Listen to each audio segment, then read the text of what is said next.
What's going on, GBA fans? My name is Berk, and today we will be bringing you the Week 8 weekly recap for the GBA Season 5. But of course, I'm not alone. I'm joined by Monotooi. Hello, everybody. My name is Monotooi. Glad to be bringing you guys this recap for Week 8 of the GBA. To start off the recap, there is, unfortunately, one of the battles has not been completed at the time of recording this, so we don't know what happened by the time this goes up. Maybe the battle has been completed, but this is between Gio of the San Francisco Giants and Mulvone of the Cincinnati Loudreds. Just as well, because we don't know any of that, we are not going to be going over the league standings and the league leaders this week. We will be going back over that next week, so it should be all up to date. But we still got really good battles for you. And to start it off, we are going to be going over the Real Madrid, coached by Miguel, versus the New York Yankees, coached by Shady. Miguel brought Mew, Ferrothorn, Zapdos, Greninja, Dragalge, and Seismitoad, and Shady brought Mega Venusaur, Jirachi, Melodic, Mismagius, Rotom H, and Sharpedo. Shady turning around that 5-loss streak with a win against Miguel, a pretty commanding 3-0 win. However, this was a relatively haxy battle. To start out, we have Zapdos versus Jirachi. Choice Scarf's Jirachi Ice Punches to Zapdos and freezes it first turn.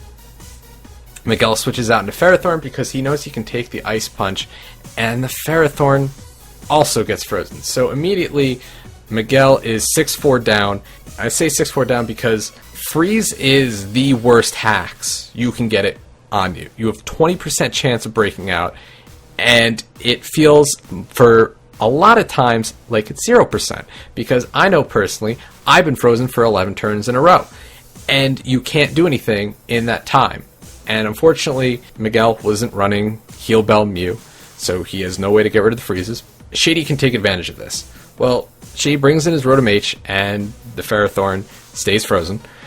Overheats the Dragalge switching because Miguel doesn't want to lose his Ferrothorn. It can still take on things like the Mega Venusaur. It could take on the Jirachi if it doesn't have Fire Punch just as well, possibly the Melodic if it doesn't have like HP Fire or something like that. It can deal with a lot of Shady's team because the only thing Shady has to really kill it is Rotom H. Mismagius can deal quite a bit of damage with Shadow Ball, but Rotom H is the only thing with fire coverage. Ferrothorn basically walls most of Shady's team, but it's frozen. So Rotom H goes for the overheat, Dragalge switches in, it takes the damage relatively easily. Dragalge will then Shadow Ball the Melodic switch in, get the special defense drop, so I guess a little bit of hacks in Miguel's favor. And now the Dragalge can easily 1v1 the Melodic. Sludge Bomb does a crap ton thanks to the special defense drop, and Ice Beam, it deals pretty good damage. And Shady lets his Melodic go down early, which really, I don't think Shady needed it that much this battle. It doesn't really wall anything that well. So he lets it go down. He's able to get a free switch in to his Jirachi.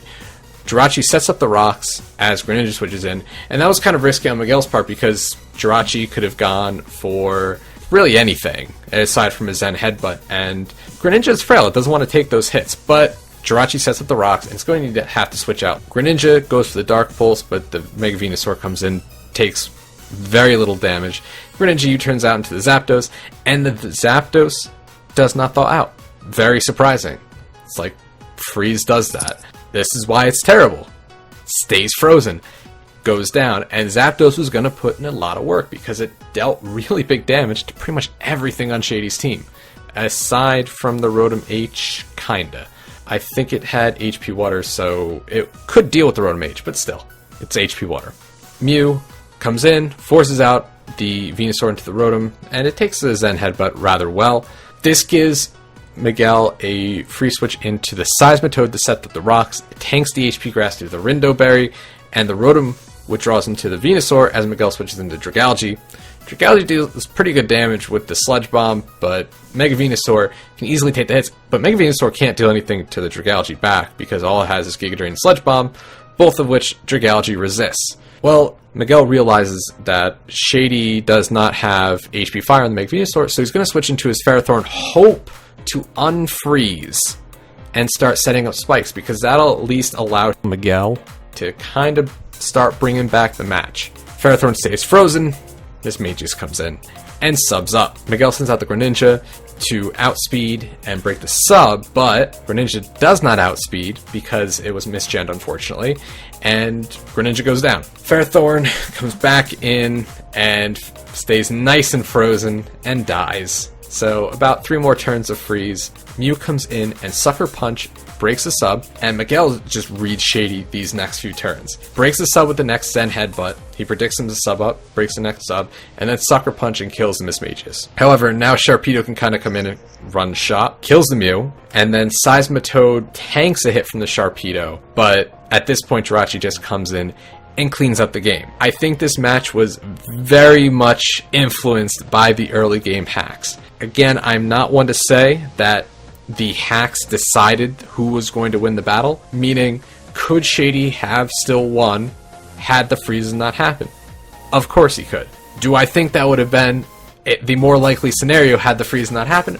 Probably not. Miguel, during the battle, he shows that he's got the better game plan, but hacks happens, and Shady's been embracing it, and he gets 2 freezes in the first 2 turns, and that just really put Miguel on the back foot, and this is why freeze is just such detrimental hacks. The misgen, it didn't help, but, at least it didn't cost Miguel the game like last season. He was going to lose at that point anyway, and it was just kind of like, here's a misgen thrown on top, but it happens. Overall, I think it was a well-played game on both parts. It's the early game hacks just pushed the momentum in Shady's favor, and he was able to keep it up until the end of the game. Absolutely, like you said, the Greninja was misgened in speed. It had absolutely 0 speed investment with a timid nature. Apparently the person who misgened it also misgened the base temperature stats of 2 of the Pokemon because they were frozen immediately 2 turns into the battle. I really don't have too much to add to this match. I know you said the hacks almost never influences the match. The first 2 turns, I think, really just put Miguel in an impossible position to win. That's the first 2 turns into your match, you're immediately down 6-4. It's just, like you said, freezes and absolutely horrible, horrible hacks. If you don't fall, your Pokemon is basically dead. Even though Miguel had absolutely no chance to win, he absolutely did his best to pull it back, and he did a pretty good job, bringing it up to a 3-0, predicting Shady very well toward the end. Well played on Miguel's part. Shady, I really can't give too much of an analysis because he did get extremely lucky, but that's not really his fault. Moving on, we are going to cover the match between the Detroit Steel Wings and the Long Island Regirockies. On Crimson's side, we have Latios, Suicune, Roserade, Staraptor, Infernape, and Electros, whereas Nips brought his Mega Slowbro, Chansey, Feraligatr, Flygon, Gengar, and Scrafty. So, this match starts off with Crimson's Electros and Nips' Flygon. Flygon does what Flygon does and goes for the U-turn, while revealing the Life Orb, which Crimson mentioned in his narration he did not actually see. He was still curious later on if it was Scarf or not. And the Electros is able to knock off the incoming Chansey. Chansey is an interesting switch to the Electros because Electros does generally carry knockoff, but at this point, Nips realized that he didn't really have too much to take on the Electros, which was something that Crimson was able to capitalize on. Here, Crimson is going to go for the superpower on the Chansey, but because he did not invest in speed to speed freak the Chansey, he is not able to outspeed and cannot knock it out with 2 superpowers. Crimson, realizing his attack is going down with each incoming superpower, he decides to go for the Volt Switch to try and gain initiative, but Nips actually switches out into his Gengar to try and dodge the superpower, and takes a little bit over half. Point Crimson is able to go out into his Latios, which is holding the Cassib Berry, meaning he is going to be able to take on the Gengar Shadow Ball, so the Latios is hit, but because of the Cassib Berry, not able to knock it out, and he is easily able to knock out the Gengar, which is very big for Crimson because that is a very big threat to his team. We're going to see a little bit of a face-off between Nips' Mega Slowbro and a couple different things on Crimson's team. Latios is unable to knock it out and does not get the special defense drop for a while. Energy Ball against a +1 Mega Slowbro is not able to 2 a KO. Draco Meteor is also unable to KO a little bit later on, so it's not looking very good for Crimson. The Slowking is able to set up all over its face, and it's just very unfortunate. A little bit later on, we see the Suicune come in versus the Mega Slowbro. Now, this is a part where I think Nips made a pretty big mistake. When the Suicune first came in, it revealed Substitute, which Nips is able to break with the Psyshock. Afterwards, Nips goes for Psyshock again as Crimson goes for the Scald. Now, these 2 plays were totally fine. It's understandable that Crimson would bring a Roar Suicune because he has brought it the previous weeks and it makes sense for a potential setup Slowbro. However, after Nips saw the Scald from the Suicune, I think he should have realized at that point, okay, he doesn't have Roar, he would have gone for it by now. Let me keep setting up in this thing's face, that way I can take on the Electros as well as the Roserade. But he does not do that. But instead of setting up the Calm Minds, he just decides to take out the Suicune with another Psyshock. Now, this is still a problem for Crimson, because unless he gets a special defense drop with an Energy Ball later on, he's still going to have a hard time dealing with this thing. Eventually, however, after having to sack off his Roserade in order to get off the Leech Seed, he is able to take out the Slowbro because of the combination of Burn, Leech Seed, and Electros' Thunderbolt, as well as Latios' Energy Ball. So, finally, after many turns, the Mega Slowbro is going to go down. After this, Scrafty is going to go in and set up a Dragon Dance. However, Crimson pulls the offensive switch into Infernape, which can still outspeed the Scrafty at +1, so Nips knows this and decides to switch out into the Chansey to sack it off. Makes sense, Chansey, without its Eviolite and at low health, not really going to be doing too much. After this, Flygon is going to come in, which was a little bit of an interesting switch because it is just going to go straight down to the close combat. Really kind of an unnecessary switch. He should have gone right out into Feraligatr, but not a super huge complaint on my end. After Flygon goes down, Feraligatr is going to come in and takes a lot of damage from the close combat. However, it is able to knock out the Infernape with the Waterfall, but Latios can just come in and revenge kill it with the Energy Ball. In comes the Scrafty, and before Latios goes down, it is able to take a hefty chunk out of the Scrafty with a Draco Meteor, as Nips actually goes for the Drain Punch in order to get a little bit of health back. At first looks like an interesting play, but after the Drain Punch goes off, you can see that it actually has enough HP to now live a second -2 Draco Meteor from the Latios, and the Latios is going to go down to a second Drain Punch. However, it's a little bit too late for Nips, as Staraptor will be able to come in and just clean up the rest of Nips' team. Yeah, I think there were a few errors, just one for Crimson in planning. Mega Slowbro, you gotta bring Roar or Toxic. You have to. Because it's either gonna set up in your face, and there's not much you can do about it. It could be the Crowbro set, Rest, Sleep Talk, Calm Mind, and Scald. However, it was unlikely that it was going to bring that set because it just gets kinda completely walled by Suicune anyway, and Suicune could then, in return, set up Calm Minds in its face, and yeah. So, more than likely, it was going to be like Calm Mind, Slack Off, Scald, and Psyshock. It's pretty much all it needed. And it could set up on a lot of things on Crimson's team, and you let it set up. So you need to bring Roar or Toxic or both. He brought, the week Crimson needed to bring Roar Suicune, he doesn't bring it. So that didn't really help him. But as he said, if Nips had set up a third and a fourth Calm Mind, there was no way Crimson was going to win that battle. He had nothing to take it down. It can't be crit, so you can't hope for that 6.25% chance. It's not going down, and Nips would have swept through the rest of Crimson's team. I get all of that as hindsight.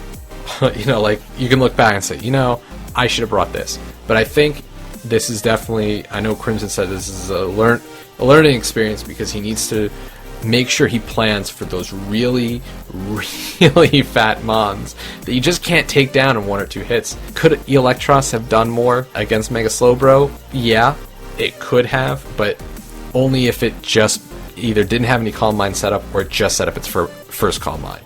So you would need to make that scenario happen. Without Roar, that's very hard to do. However, I think Crimson played the early game very, very well.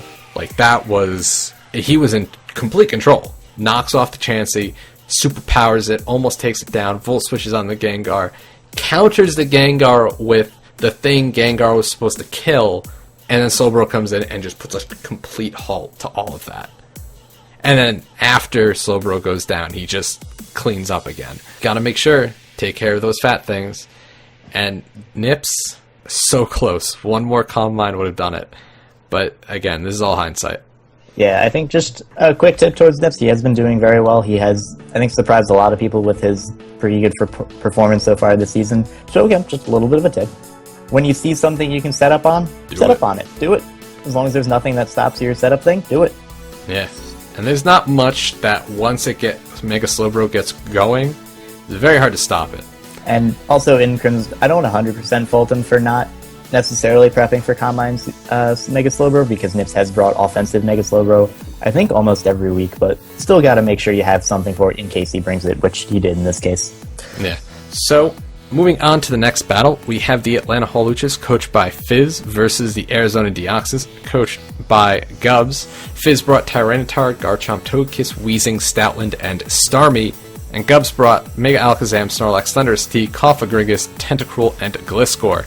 This was another relatively haxy battle, just like, not as bad as Shady v Miguel, but it was still pretty haxy. But anyway, Fizz starts out this game great. T-Tar lead versus Gliscor. Gliscor sets up the rocks, and Gliscor goes down to Ice Beam turn 1. Then Cofagrigus comes in, takes the Dark Pulse because of Clover Berry, but then gets flinched. So Fizz looking really good right now, but Snorlax is an easy switch in. It is really fat on the special side, because that's a fully special Tyranitar. I think Gubs realized at that point. Togekiss, though, can come in, but it takes a lot of damage from Body Slam and gets parried. Togekiss takes another Body Slam, gets fully parried, and then goes down very early. But Weezing comes in to deal with it. It can burn the Snorlax. Cofagrigus is the dedicated switch into the Weezing and gets burned by the Willow. Flamethrower unfortunately doesn't kill the Cofagrigus, and Fizz realizes there's a Pain Split coming and there's nothing he can do about it. Because the Flamethrower doesn't take out the Cofagrigus, Pain Split brings Cofagrigus back up to good health. Weezing does take it down, but not until he took quite a bit of damage. After the Cofagrigus goes down, Mega Alakazam gets brought in, and then Fizz switches in his Tyranitar. He wants to see if the Mega Alakazam has Focus Blast. Gubs does not reveal Focus Blast, and he switches out into the Snorlax as Fizz brings in his Garchomp, double switching into the Garchomp. Garchomp EQs, deals quite a bit of damage to the Snorlax. It will be able to 2-KO. Snorlax switches out into the Thundurus as Fizz sets up the rocks. Garchomp is max speed this week. It's max speed. I don't remember how much attack investment it had. Outspeeds the Thundurus, takes it out with a Stone Edge. Zam comes in, crits the Garchomp, killing it. I don't know if the crit mattered. It may have, may not. Here is where the hacks kind of set in a little bit. Starmie gets sent in. He has another, this is another Kasib Berry. It can take the Shadow Ball, but misses the Zam with the Hydro Pump. And Fizz did the calculations. If the Hydro Pump hit, because it's analytic boosted, it would have taken out the Mega Zam, but it misses. So Mega Zam is still around, and Fizz is losing a lot of things to deal with it. Fizz is now going to switch in his Tyranitar on the Shadow Ball. He takes the hit. Gub's still not going for the Focus Blast. At this point, you're wondering, does he even have it? Spoiler alert, he does. Gubs doesn't want to risk the miss, and I don't know if that was the good. He's going to have to risk the miss eventually, probably. But he doesn't want to do it now. He switches into Tentacruel, takes quite a bit of damage from the Dark Pulse, and then gets taken out with an Earth Power. The Tentacruel does burn the Tyranitar, which just kind of limits its longevity, but Fizz now sacks off the Starmie to the Mega Zam, and sacks off the Tyranitar to set up the Sand. Colin the Destroyer comes in. Focus Blast misses at the most crucial moment, and it cleans up the game, leading to a 2-0 victory for Fizzy Stardust. Yes, this was a very up and down match to watch, definitely entertaining to watch. A couple of things I would like to point out. In Gubs' commentary, he mentioned how the crit onto Thundurus didn't matter, and it seemed like in Fizz's commentary as well, he didn't seem to act like the crit really mattered at all, but because Fizz was a kind of speedy tank chomp, I'm assuming with no attack investment. Quick calc, if Gubs was a hasty nature, meaning plus speed minus physical defense, because he was running superpower, he didn't want to run Tibet more than likely, Stone Edge has a 50% chance to OHKO, which the Thundurus at the time was at full health. That's with no HP investment on the Thundurus. If the Thundurus is given a Tibet nature, Stone Edge does 81 to 97%. So if I do have all of my numbers correct, that crit on the Thundurus may have actually mattered, so that just increases to the number of hacks that did actually end up mattering throughout that match. There really isn't too much to add. I think it was a little bit reckless of Gubs to stay in with Gliscor and just go for Stealth Rocks when you see the damage Tyranitar can potentially do to his team. I understand he did want Rocks up, but Fizz has a spinner, he's a potential defogger. I don't think he should have made them his immediate priority, especially when he even said in his commentary he expected an Ice Beam coming. If that Tyranitar's running special attack investment, if it's running a life orb, etc., it's going to knock out the Gliscor, and I think he needs to be a little bit more careful of those things in the future. So, moving on, we have the match between the St. Louis Rampardos and the Milwaukee Bucks. Dan this week is bringing his Victini, Mega Aggron, Jolteon, Heracross, Sylveon, and Salamence, whereas Steve is bringing his Mesprit, Heatran, Alomomola, Shaman, Conkeldurr, and Haxorus. So the game starts out with Dan leading with his Heracross and Steve leading with Shaman. Dan switches his Heracross out into Victini, which is especially defensive Victini, to take the incoming Air Slash. Is able to take it very, very easily. At this point, Steve switches out into his Alomomola as Victini goes through the U-turn, so early game you're seeing that Dan very quickly has the momentum. Jolteon is going to come in as he Volt switches out into the Heracross. However, Steve pulls out the Mirror Coat Alomomola, which is able to take out the Heracross. Historically, things have not gone so well when Steve leads off 6-5, so let's see how that plays out. So at this point, Jolteon is going to come in on the Alomomola and goes for the Signal Beam, because at this point, Thunderbolt is a roll on whether or not it will kill the Alomomola. Because Dan does go for the Signal Beam, however, Mirror Coat will not be able to take out the Jolteon. It only goes down to half, and at this point, Jolteon will easily be able to kill it with the Thunderbolt. Steve then switches out his Alomomola into his Heatran. Gets a crit with the Thunderbolt, though it didn't really matter all that much, because HP Ground will easily kill afterwards. Steve, however, afterwards then switches out into his Haxorus. Because Jolteon does not have HP Ice, it doesn't really have a way to KO the Haxorus. Steve goes for the EQ as Dan brings in his Salamence. Now, in Steve's commentary, he was extremely surprised by this switch. It was an interesting switch, but I can definitely see why Dan would make this switch. It's more than likely he's going to go for Earthquake. It's kind of like the almost too obvious play. Like, the obvious play is just to go for Dragon Claw, so Steve is not going to go for it. I think Dan was reading his opponent very well here, predicting him to go for the Earthquake.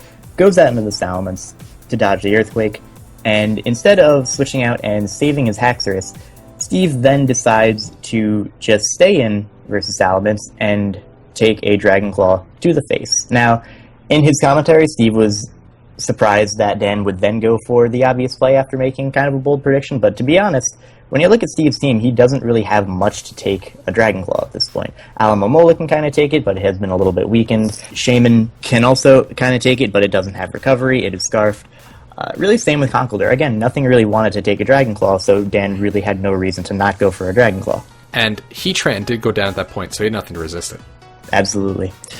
So afterwards, Shaman is going to come in, the Scarf Shaman, which is going to try and knock out the Salamence with the Scarfed HP Ice. However, Dan goes out into his Victini, which, because it is specially defensive, takes absolutely nothing, gains more from leftovers than it takes from the HP Ice.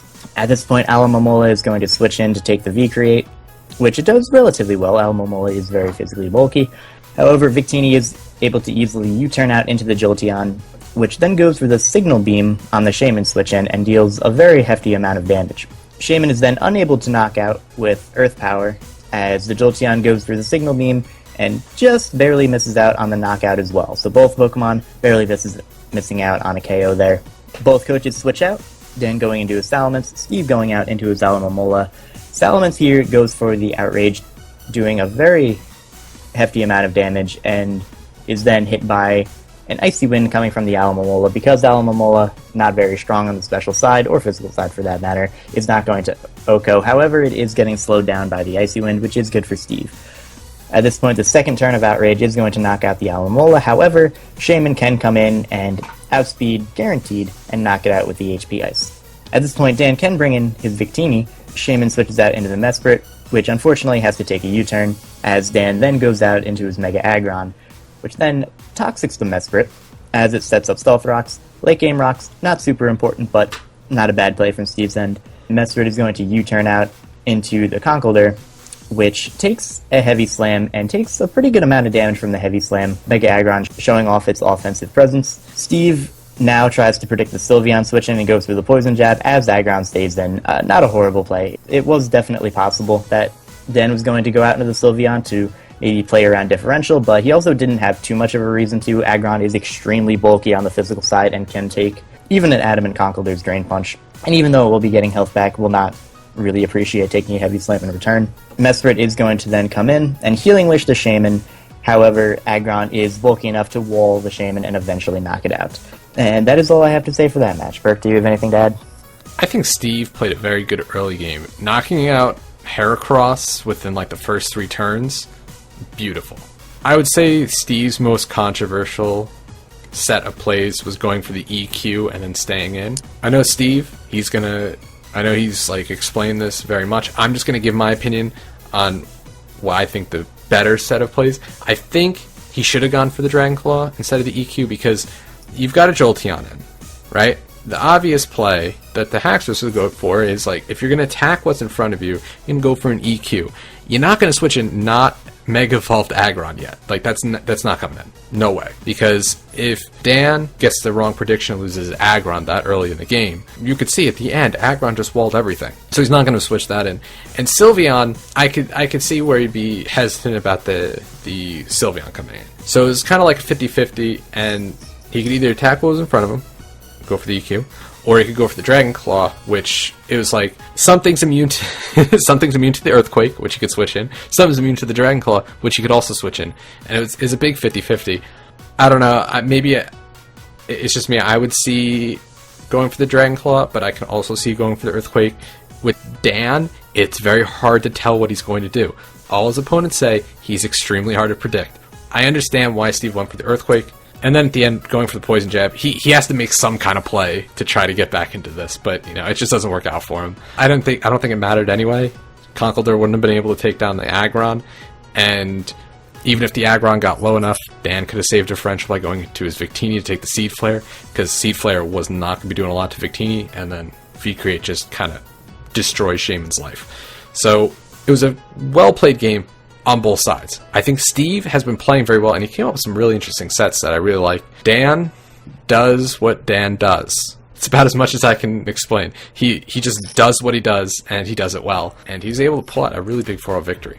So, moving on, we have the Borussia Donphan, coached by Lars, versus the Sacramento Sea Kings, coached by Hayden. Lars brought Mega Absol, Cobalion, Landorus Eye, Azumarill, Crobat, and Druddigon, and Hayden brought Clefable, Slowbro, Tornadus T, Mega Sableye, Darmanitan, and Exploud. This was the Mega Absol show. I didn't think I'd see Mega Absol do that well in any match, especially in a match with a team as bulky as Hayden's, but I didn't stop it. And not even a setup Mega Absol, too. Just a 4 attacks Mega Absol. Really put a hurting on Hayden's team. But Mega Absol and Mega Sableye lead. Sableye gets scared out, and Mega Absol can go for the free knockoff. Knocks off the leftovers in the Clef, which, is nice. Clef is just going to go for the Moonblast. Lars doesn't want to risk the Iron Tail this early, because at this point, if he were to miss the Iron Tail, it wasn't even guaranteed that it would kill, and then losing Mega Absol would be pretty damn bad. But he switches into Cobalion. It's a relatively safe switch, and takes the Moonblast, sets the Stealth Rocks. The Slowbro comes in and can full switch back out. Druddigon comes in, and Slowbro sets it to sub. Hayden gets the crit Ice Beam, and Dragon Tail misses. Neither really mattered. I guess the crit Ice Beam kind of sucked because he wanted to use Druddigon to whittle down Darmanitan through Rocky Helmet and Rough Skin, but, it's unfortunate, but not terrible. Dragon Tail miss didn't matter because Dragon Tail wouldn't have even broken the sub on the Slowbro anyway. And I do want to say, I like how Hayden used sub Slowbro. It at least finally showed that he's changing the movesets. You don't normally see sub Slowbro, and that caught Lars off guard. And if he was did those kind of like small changes to movesets more often, I think he'd probably do a little bit better. Sub Slowbro actually worked pretty well. Lars doesn't have a switch into Scald. Nothing wants to take a Scald because everything's physical. The only thing he'd want to get Scald burned, which he doesn't mind, is the Druddigon, because the only thing that's there for is to take one hit. It's to take a hit from the Darmanitan. But he switches in his Azumarill on the Ice Beam, knocks off the sub to break, and Scald luckily doesn't burn for Lars. He goes for the knockoff again, the Sableye switches in. Sableye Mega Evolves, and for some reason, Hayden goes for the Willow, even though Lars has a Mega Absol. Mega Absol takes the burn because it bounces it back to the Mega Sableye, and then Play Rough clean takes out Mega Sableye.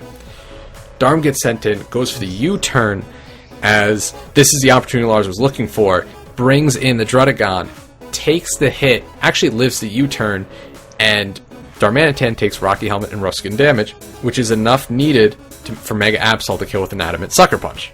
Tornadus comes in, takes a Sucker Punch from the Druddigon, and then kills it with HP Ice. Crobat comes in, just goes straight for the Bravery, doesn't want to mess around. Slowbro switch in, U-turns back out into Azu, and this time Scald actually burns the Azumarill. Lars will double into his Mega Absol, as Hayden switches into a Clefable. Iron Tail connects, taking out the Clefable. Then Sucker Punch takes out both Darm and Tornadus. Knockoff kills the Slowbro. Exploud is the only thing that's left on Hayden's side. He goes for the Boom Burst as the Cobalion comes in. Cobalion takes a crit Boom Burst and goes down, but Landorus gets the final kill, goes for the superpower, and takes out the Exploud. That is a very quick 4-0 victory for Lars and the Borussia Donphan. That was a very, very commanding game. Lars was pretty much in control that entire game. There was no point which I saw like, Lars is on the back foot. Maybe when Slowbro went for sub, but even then he handled it pretty well. And then Mega Absol just, damn. Yeah, like you said, this was the Mega Absol show. The move pool of Mega Absol really shown off very nicely by Lars. I believe it was Knockoff, Sucker Punch, Iron Tail, and Play Rough. When you take a first glance at Hayden's team, you kind of at first think that it's not going to do well because Clefable switches into it, Stab, Mega Sableye can't be knocked off, Tornadus outspeeds, etc. Even Slowbro can take a hit, burn it, etc. But Mega Absol is very powerful. It has a very nice physical move pool that you don't usually see often outside of League Play, and even in League Play, not too many people used it. So it was really cool to see that happen. It was very good prep on Lars' part to bring that and bring the set that he did. Just very well played by Lars. Alright, so moving on, we have the match between the Boston Red Sox and the Pittsburgh Piratas. Nick brought his Mienshao, Manaphy, Skarmory, Cresselia, Mega Audino, and Sneasel, whereas Tup brought his Jellicent, Thundurus, Arcanine, Celebi, Mega Tyranitar, and Excadrill. So to start off the match, we have Tup's Jellicent versus Nick's Mienshao. Mienshao goes for the U-turn, knowing he can't knock it out with Knockoff, as the Jellicent Will-O-Wisps the Cresselia switch in. Tup is running the Hex this week, so he is able to go for the Hex and deal a large amount of damage to Cress as the Cresselia paralyzed Jellicent. Nick allows his Cresselia to go down to set up the Rain as Jellicent takes it out with a Scald. Manaphy, however, is able to come in afterwards as Tup switches out into the Celebi as Manaphy sets up the sub. Thankfully for Tup, Giga Drain can break the sub, and Shadow Ball really does not do all that much damage. Celebi is a very bulky Pokemon, especially with the right investment. Tup, keeping up his momentum, decides to set up the Stealth Rocks with his Celebi as the Mienshao comes in. Pretty ballsy switch, but understandable. Tup at this point, fearing the U-turn, goes out into his Arcanine, as Mienshao does go for the U-turn, gaining Nick a little bit of momentum. However, Arcanine this week is actually a Scarfed Arcanine, which was very clever on Tup's part, is going to outspeed the Manaphy and deal massive damage with the Wild Charge, meaning that at this point Manaphy cannot set up a sub. So this was, again, very nice planning on Tup's part, very clever. I haven't really seen that too often. However, at this point, Nick, wanting to preserve his Manaphy, switches out into his Audino, which is able to take it relatively well. However, this does give Tup a relatively free switch into his Thundurus as Audino goes for the Wish. At this point, Tup's Thundurus tries to set up the substitute, however it is unfortunately broken by the Mega Audino's Fire Blast.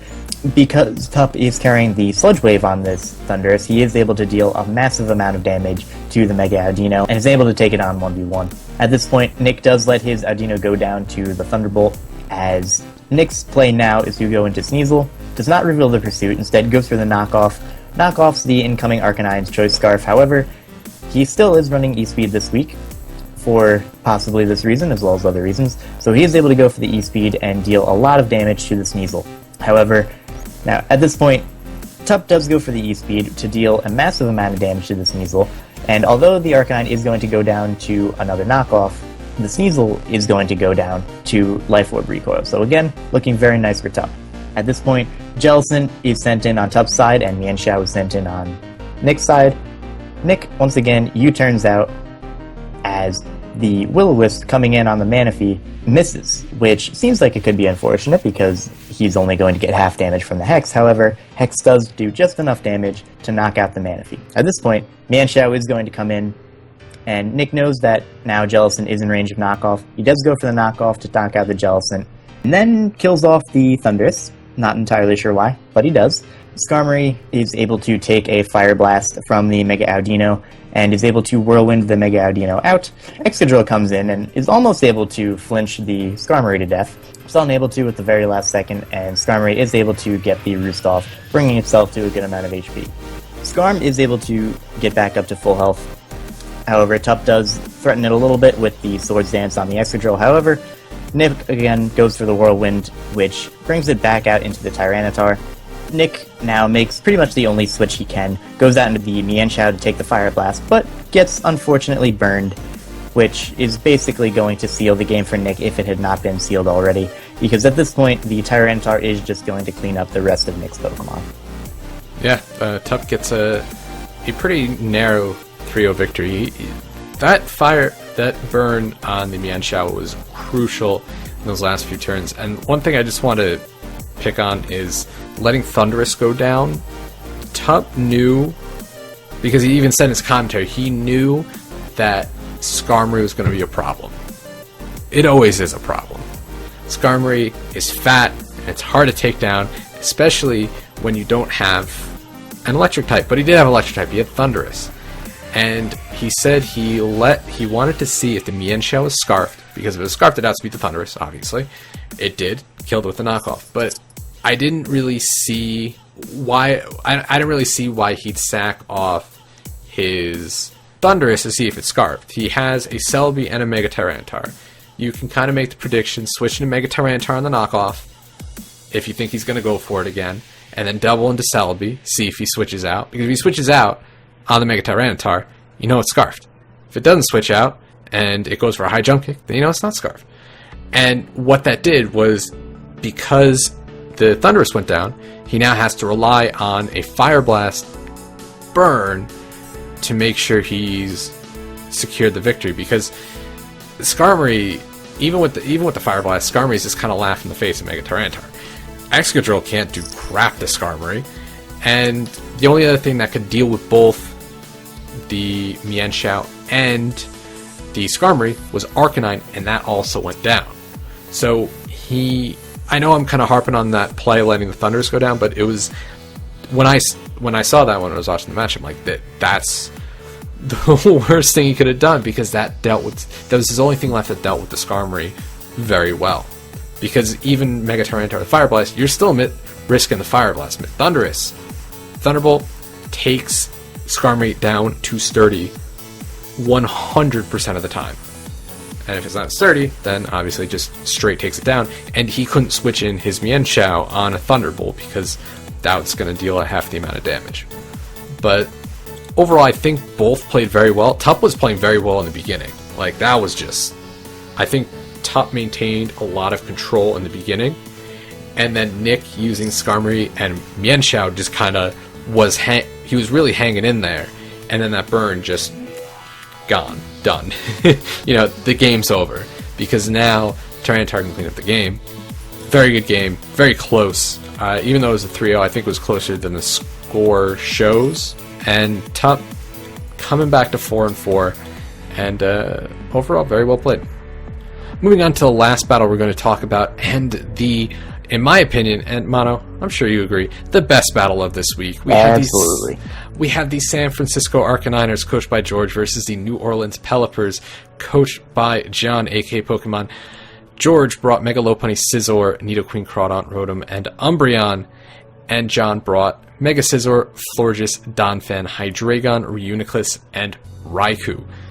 This was a 3-0 victory in George's favor, and as I said for the last battle, that 3-0 score doesn't show how close the battle was. This shows even less how close this battle was, because at any point, there's one specific point that John could have won the game, but this battle was insanely great. And to start out, Nidoqueen Reuniclus lead. Nidoqueen is Scarfed, it has to switch out, it's not going to be able to deal with Reuniclus, and he does not want his Nidoqueen to go down right away to a side shot. He doesn't know that the Reuniclus is Regenerator, AV, fully physically defensive, which was a great set on John's part. But because John knows he can take any hit from the Nidoqueen, any probably 2 or 3 hits, and he's got the Regenerator to get his health back, he knows he can make a bold play right in the beginning. So he's going to go for the Focus Blast, predicting the Crawdaunt to switch in, and Crawdaunt comes in and goes down to a Sash immediately, which is a great read on John's part. I do want to say it wasn't a very risky play, because he knew he could take any hit from Nidoqueen, which was great planning on John's part. But now that Crawdaunt's in, John doesn't want his Reuniclus to go down, so he's going to switch in Florges, but George knows Florges is coming in, switches in his Nidoqueen, and Nidoqueen's going to set the T-Spikes as the Reuniclus gets switched back in. And this is great for George because John is running Rapid Spin Donphan, but still, Donphan's going to get poisoned, Florges can get poisoned, Reuniclus and Raikou, all of them can get poisoned, and he has no way to get rid of the poison because Florges is running Aromatherapy this week.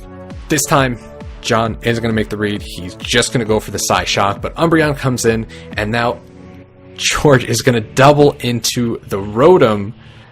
Rotom is going to Volt Switch out, get a crit, didn't really do that much damage, and Shadow Ball does almost nothing to the Umbreon switch in.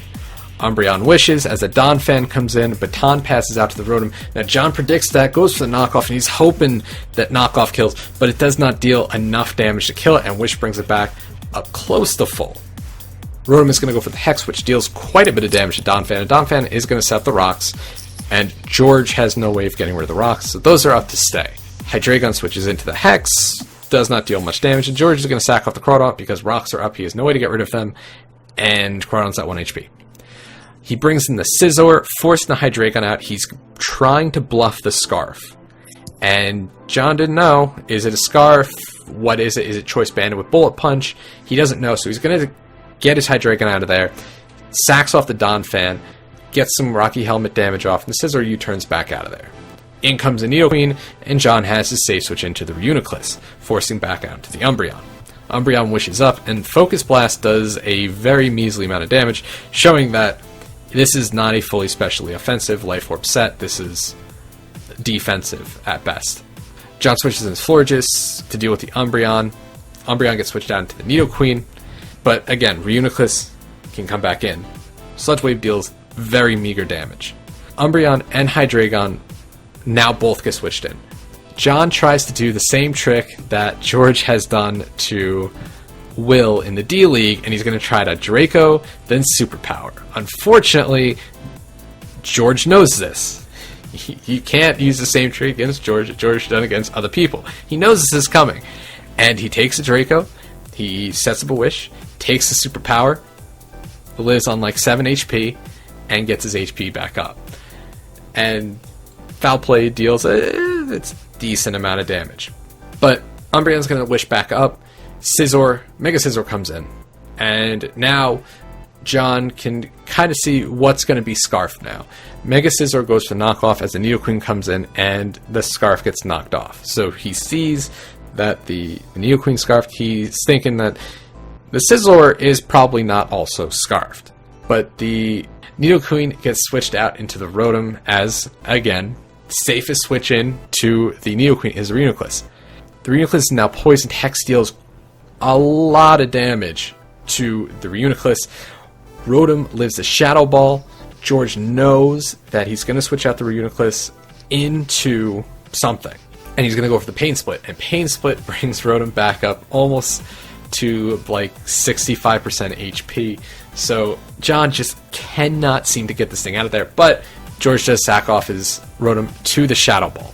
This means Mega Lopunny can come in, kill Raikou with the Fake Out. Florges comes in and forces Lopunny out and sets up a Wish. He brings in the Nidoqueen and now doubles into Scizor as John brings in the Reuniclus. And what this is going to do is bait in the Mega Scizor, because Scizor should normally do anything to Mega Scizor, and John knows he can live an HP Fire from Scizor because it's not a good set even in League, because Technician HP Fire to kill Mega Scizor or even 2-ko it, you're going to need so much special attack investment, and that's going to take away from the physical attack investment that Scizor can have, or speed investment, or what have you.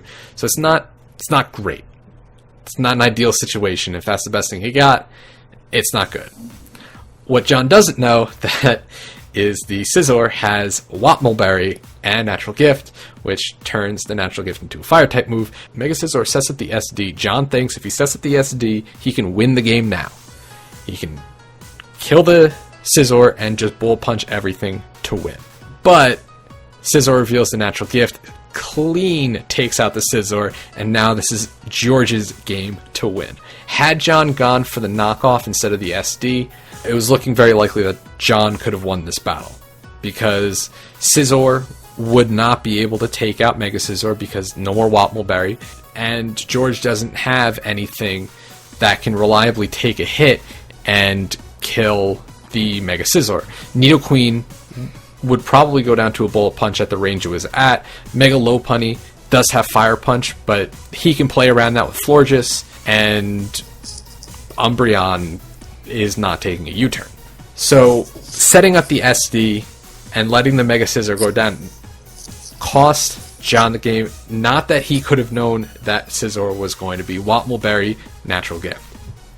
And George played that so well. He set up the situation which he needed to set up, which is the bait in the Mega Scizor on the Scizor, and take it out.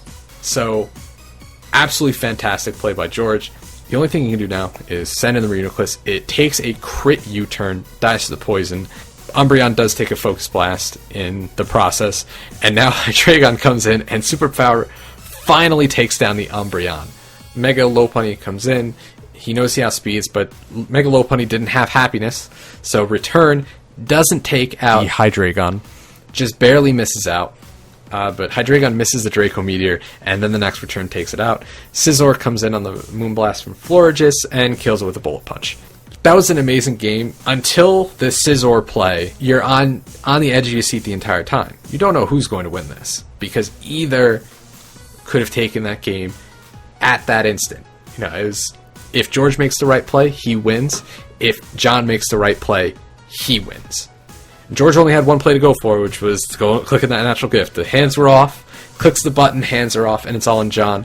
If he went for the knockoff, he not guaranteed, but it was more likely than not he was going to win at that point. At the very least, Scizor would not have been able to take out the Mega Scizor, but fantastic game. Absolutely. I knew from turn 1 when John predicted the Crawdon to come in and went for Focus Blast that this was going to be a great battle. John, generally on the more safe side of players, usually does not make a lot of predictions, especially not a lot of predictions early, and going for that turn 1 was really out of character and kind of caught me by surprise and was very impressive. Like you said, this was just a punch-for-punch match the entire time. It was very even up until that Scizor play. And I said last week that if neither of these coaches brought HP Fire Technician Scizor for one another, I would be a little disappointed. George bringing Natural Gift Wapple Berry, even better than I could have expected. So, excellent job, George. Well played by John as well. Incredible game, very close throughout the entire match. Yeah, that play, easily one of the best this season. That battle, easily one of the best this season also. Well, moving on, like I said in the beginning of the video, we're not talking about the league standings, nor the league leaders, so we're just going to move on to the next week's matches. And the first match of next week, we have the New Orleans Pelipers versus the New York Yankees. In this battle, I got the New Orleans Pelipers winning. I know John lost this week and Shady won. To me, Shady won a very unconvincing match. A lot of hacks influence, and John played amazingly this week. Like, absolutely one of the best I've seen him play. And he happened to be playing George, who's just an absolutely amazing player. So, I do see John winning this. Last time they played, John won. It is definitely hard to win twice against the same person, just because you each know your tricks, and the person who loses usually tries to patch up things that went wrong. I don't think either made any changes to their teams, really, except for John getting Piloswine. I could be wrong, but I think that's it. So, I think it's going to be a pretty close match, because they've played before already, but I still see John pulling out ahead. He's just been playing so well this season. I'm going to agree for about the same reasons you previously stated. Shady, somewhat recently, has been a little bit lackluster. Not saying that he's been doing bad at all, but he came off a bunch of losses, and then this week was able to beat the former champion, but was able to also beat the former champion with 2 freezes the first 2 games of the match. Again, not saying that he played poorly, but John, with the way he played last week, was very impressive. John is going to be hungry for a win this week, and I think his win is going to come to the New York Yankees. So, for the next match, we have the Atlanta Howluchas, coached by Fizz, and the Detroit Steel Wings, coached by Crimson. So I am going to give this match to the Atlanta Howluchas, although Crimson has been somewhat impressive recently. After going off a very, very long drive streak, he has won 2 in a row. I'm still going to give this one to Fizz and the Atlanta Howluchas. The way he's been playing, especially the way he's been playing with his Tyranitar, has just been extremely impressive to me, and I'm going to give the edge to Fizz and the Atlanta Howluchas. Yeah, I'm going to agree. I'm going to say Fizz can win this match. Crimson has been playing a lot better. One thing I really like about Crimson lately is it seems to me he does better later in the season now, because he's been using statistics to back up his planning, which is fantastic. That's a great way to kind of focus your planning on what you think is going to show up and all that. So I think he's been using that to his advantage. You see it during his team planning, and I think if Crimson really, if he fixes up some of the planning errors he's made in the last 2 weeks and really focuses, he can win. But Fizz, I boarded the Fizz train week 2. I haven't left the Fizz train yet, and I'm saying Fizz wins. So the third battle of the week is the Pittsburgh Piratas, coached by Tup, versus the San Francisco Giants, coached by Gio. This is a very hard one for me to call. I can't say how Gio did this week, so I'm going to go with Tup. Gio did win 5-0 last time they played, which was a pretty big loss for Tup, but now Tup's been doing a lot better. He's 4-4, about the same record as Gio. We'll see after this week. They could be tied.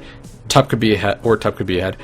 And he's really gotten into using his Mega Tyranitar a little bit differently. He's, I think, getting very comfortable with this team, and so is Gio. Don't get me wrong, but if Tup can use, for one, hazards to his advantage, I think he can pull out the win, and it's going to be close. It's definitely going to be close. I have a similar thought process as well. Tup has been playing pretty well. He did beat a very worthy opponent in Nick. Gio, on the other hand, hasn't really gotten to play a match in a very long time. We had the holiday break go on, and then he had some connection issues with John and a whole other issues, wasn't really able to get a full match out of that, and this week he is still yet to play, so I'm going to give this one to Gio, but very, very narrowly, because I think with the practice that Tup has been getting recently, with the more experience Tup has been getting lately, I definitely think he can, but I am going to give this one to Gio, mainly because of team matchup and just because I do have faith that Gio is not going to be too rusty coming back. So for next week's match, we have the Real Morel, coached by Mega Mogwai, and the Sacramento Sea Kings, coached by Hayden. For this one, I'm definitely going to give this one to the Real Morel. Hayden, after winning the first 2 weeks, has really been on a downside, and Miguel is probably going to seek vengeance after this week of absolute shenanigans, so I think the former champion is going to be put back onto his reign of terror, starting this week and starting with Hayden. Yeah, I'm going to agree. Miguel did win last time, and he's been really dominant in all his matches except for last week. We won't go back into why, but Hayden has said he's pretty much checked out in his GBA video. He's going to try to bring more fun sets instead of being so serious. So Miguel, looking to solidify his playoff spot, is probably going to do very well. So I'm giving this one to Miguel.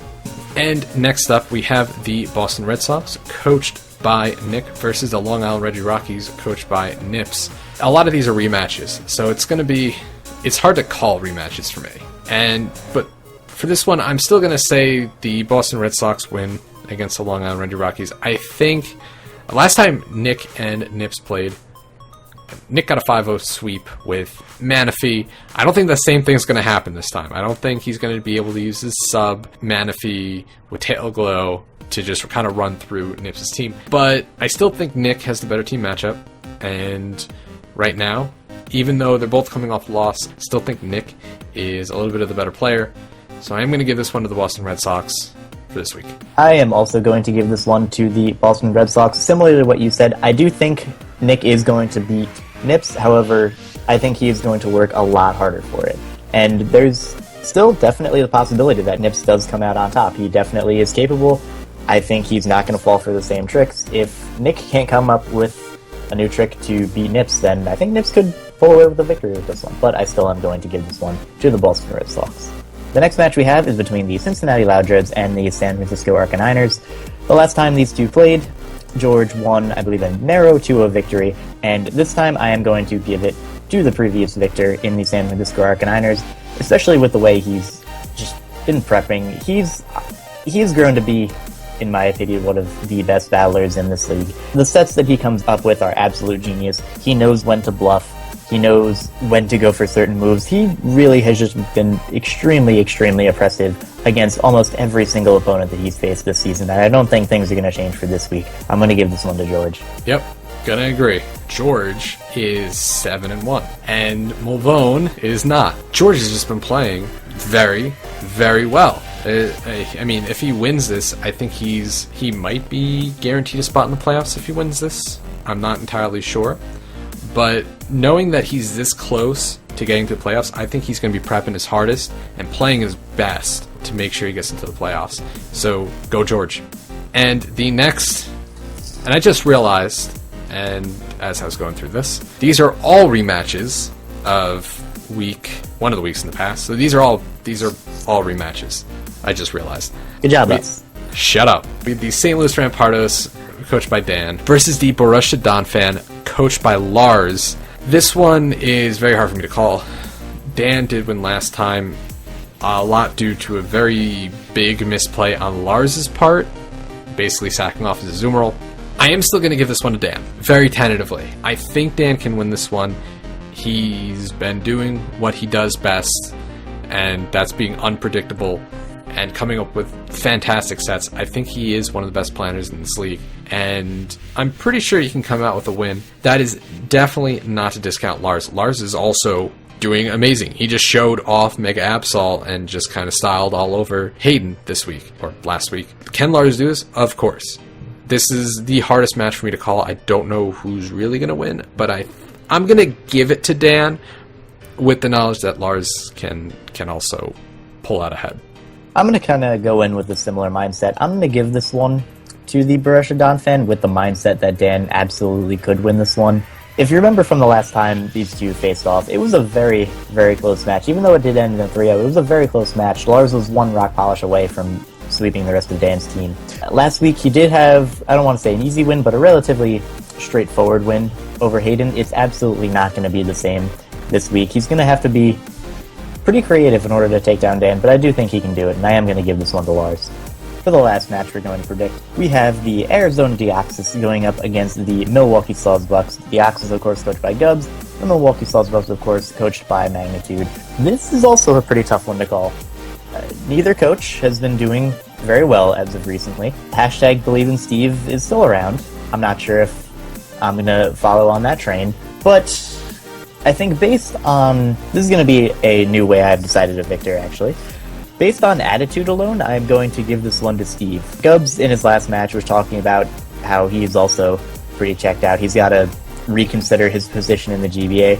While even though Steve has been losing, Steve has been hopeful in each and every one of his matches so far. So, just based off that, and I think Steve wanting to get his revenge on Gubbs for the last time, I'm going to give this one to Steve. But, again, Gubbs absolutely could pull out the victor here. Hashtag Believe in Steve. That is all. And that is going to wrap up the Week 8 weekly recap for the GBA Season 5. Once again, I just want to apologize for the last match not coming out, and this is probably a little bit shorter of a weekly recap because we didn't go over the league leaders and all of that. That should be updated as soon as we get the results of the last match. And again, I'm sorry about that, but, you know, life happens sometimes. There were a lot of good matches this past week. I'm looking forward to all the rematches this coming up week. So that is going to be it for this weekly recap. My name is Berk. I'm Monotooi. We'll see y'all next time.